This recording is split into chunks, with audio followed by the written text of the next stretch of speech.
Okay, so I said I'd lay off the miserable health stuff at least until the biopsy comes in, and that's what I'm going to do. In this time of misery, I have distracted myself in a few different ways. The main thing I've been doing is reading comic books. That's right. I'm 37. I know there's like this stigma that you're not supposed to read comic books if you're over the age of 9. Once you hit puberty, it's all about boobs. So put down the Spider Man. Well, I don't really care because I like comic books. And in case you haven't noticed, I like what I like. I don't give a shit about what's considered normal. I don't care if I'm judged over it. Yes, I do. But I've been a collector of comic books on and off since I was a kid.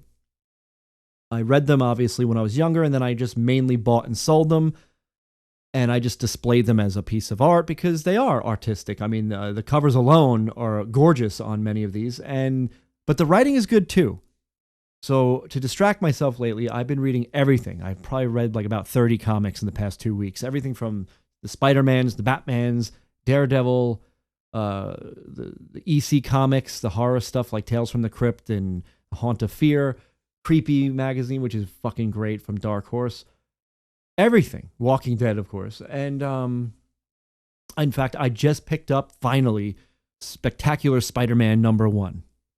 Surprisingly, they're not that expensive on eBay.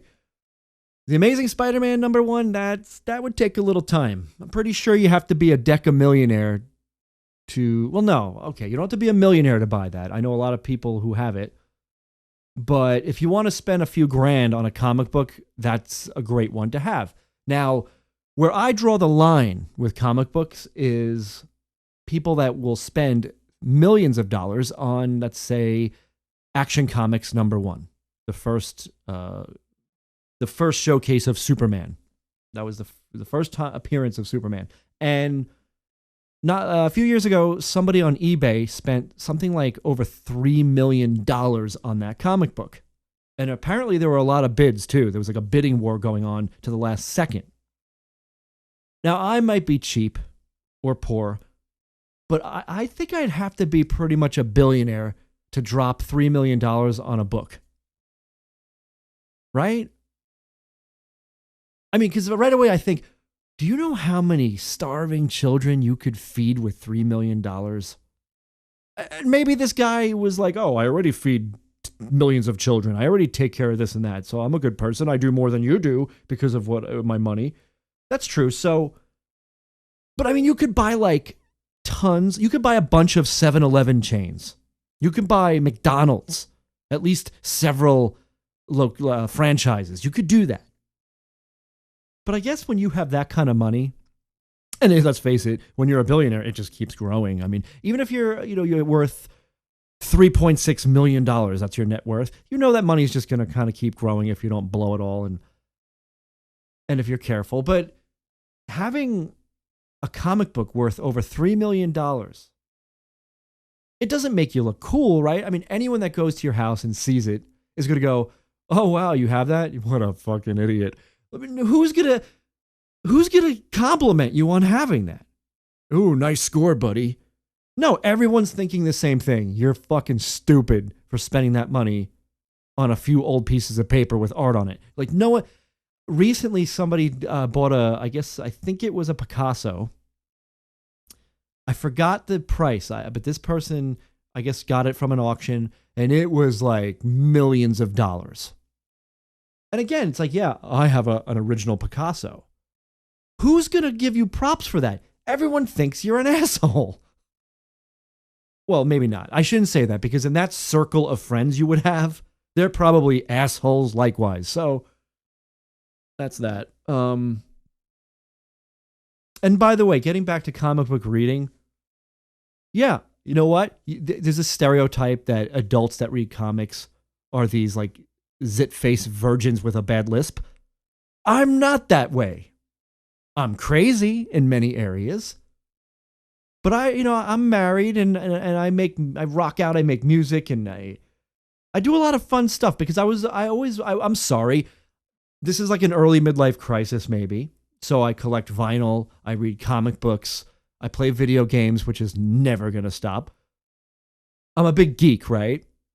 But for some of us who don't have a lot of money, The midlife crisis does not consist of buying a Corvette and listening to Basha, and hanging out at Starbucks and trying to get laid, pretending to be deep and sophisticated. Like, ooh, I listen to Echoes every Sunday on NPR. You want to go to the shack? No. Guys like me, you go, all right, well, I listen to death metal. I read comic books because I can afford it. And yeah, I kind of like it. And I really do. Like, all right. In 1989, in 6th grade, that was one of the toughest years of my life. And I remember that was the first real experience with comic books. Now, I had them much sooner. When I was in elementary school, my grandfather would take me to Post Avenue in Westbury, and there was like a 5 and 10. Every week, he'd pick up his medication, and there was always a comic rack, and he would always buy me a comic. Whether it was Batman or Peter Porker's Spider-Ham, whatever it was, I always got one. So I did read them and love them then, like every kid did. But it was a superficial kind of love. It was bullshit. And then in 6th grade, I was getting picked on. And I remember at night, I would have this pile of shitty comics, some of which I still have, and I would read them. And I would lose myself from my anxiety, my woes, for 10 minutes at a time. And that's another thing I love about comics.